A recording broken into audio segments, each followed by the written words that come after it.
Hey everybody, Tim here with today's Star Wars review, part 2 of season 2 of Rebels. The show is phenomenal. Like, this show just keeps getting better and better. So we're going to do 5 episodes, 6, 7, 8, 9, and 10. 6, Wings of the Master was okay. I actually watched it with one of my friends, and like he's super into Star Wars.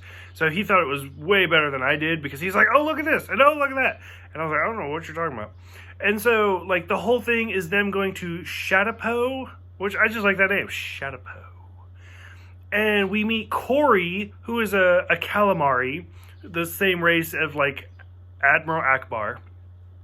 And he's basically created a new ship, and it's supposed to turn the tide of the war and everything.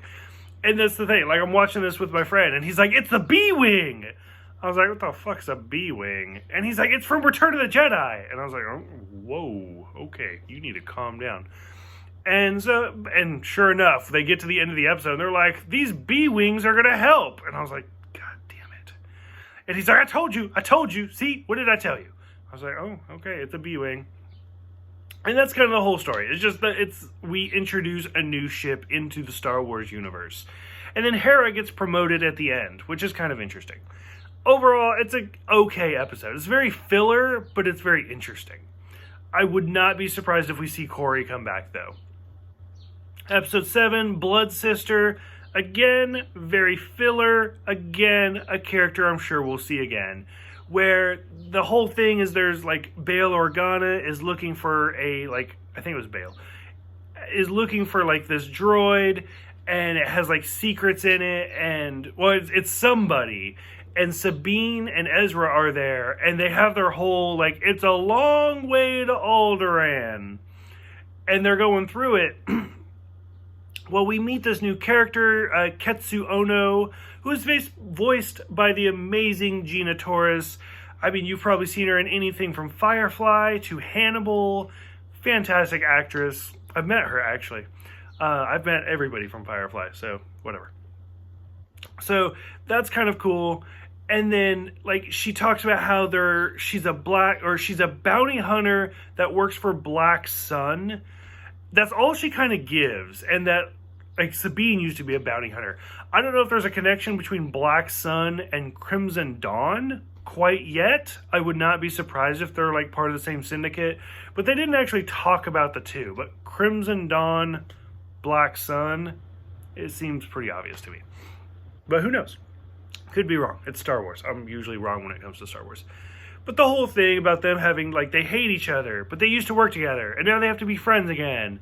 Like, it seemed kind of drag on a little bit, but it wasn't bad. Like, it was kind of interesting more for the guest star part. Episode 8, Stealth Strike. Again, watched it with the same friend, and he's like, oh, this is, and, like, he just kept going. I was like, do you want to do reviews with me? And he's like, no, I'm good. I was like, okay, whatever. But it's this, like, the Star Destroyers have new technology, which I guess are the little bulbs at the end, and they can pull ships out of hyperspace. So Kanan and Rex have to go undercover, which is a great thing where Rex has to, like, the Stormtrooper armor sucks. Like, this is nothing compared to clone armor. And it's just kind of a funny scene. Ezra, like, once again, kind of the Jabba thing, like, escapes easily, and it's fantastic, and then shoots Kanan and Rex. And Kanan is like, I can't believe you shot us, like, what did you do, like, you're ruining everything. And Rex he's so good, like, I don't know, he never stood out to me in Clone Wars, but he's so good in Rebels, and he's like, that was a good shot, like, I would have had the phaser set on kill and not stun, but that's a good shot. And it's just so good. Like, Rex is so proud that he got shot by him. And then they bring up, like, Jedis and clones are a good team together, which, I don't know, this is such a perfect series, like a sequel series to Clone Wars, to kind of continue on. I think they're doing great. I really, really like it. Episode 9, Future of the Force.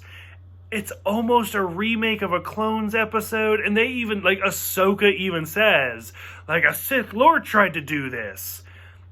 Yeah, because you're just kind of recycling old episodes where the Inquisitors are stealing Force-sensitive babies. That's it. I mean, if you've seen the Clone Wars episode, you've seen this one. Like, it's nothing different. The only thing that's kind of interesting is they've named the two Inquisitors now. It's the seventh sister and the fifth brother. So that's kind of interesting. The droid recording Ezra, like, oh, okay, that's going to come back and bite him in the ass. And then when Ahsoka pulls out her lightsabers, they're actually like gray, whitish color now. They're not blue, which they're not the same lightsabers because we saw her lose them at the end of Clone Wars. But still, so now she has gray lightsabers. Because that's one of the things people have talked about, like, is Ahsoka a gray Jedi? She's not a Sith, she's not a Jedi, she's gray. Which I think is super interesting. And then finally, the last episode, Legacy. I'm not going to lie, it kind of made me tear up a little bit. It was a little misty, especially as somebody who's lost his parents, where the whole episode is about Ezra trying to find his parents and the White Loth Cat, which I love how the Loth Cat, like, I've mentioned it before, we see it in Clone Wars, we even see it in live action in The Mandalorian. It's a big part. Clancy Brown, who played Savage in the Clone Wars, fantastic actor. Everything from Highlander, Lex Luthor, Mr. Krabby Patty, everything. Is another character. He plays Ryder Azadi, I think was his name. And it's funny because his character actually looks like the actor. And so I was like, that's kind of cool.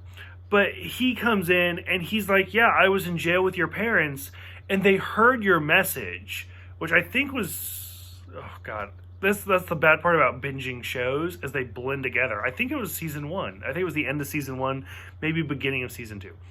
But they heard your message and they helped everybody escape, including myself, and then they died. So like his parents were alive when we started this show. And then once he did his broadcast, it had to have been the end of season 1 because then Vader was there. And once he did his broadcast, they died. Like now I want to go back and rewatch that episode and be like, hey, your parents just died, happy birthday, because I think it was like the Empire Day episode. But I was like, wow, it's kind of harsh. It's a little rough, but I don't know, it was really sad to know that he was so close to meeting his parents and now they're gone. So it was sad. It is sad, but I don't know, it's a really interesting season 2. I think season 2 is definitely my favorite season out of this entire show. So I'm curious what you guys think about this second little part, episodes 6 through 10. Go ahead, let me know, and I will see you guys next time for part 3.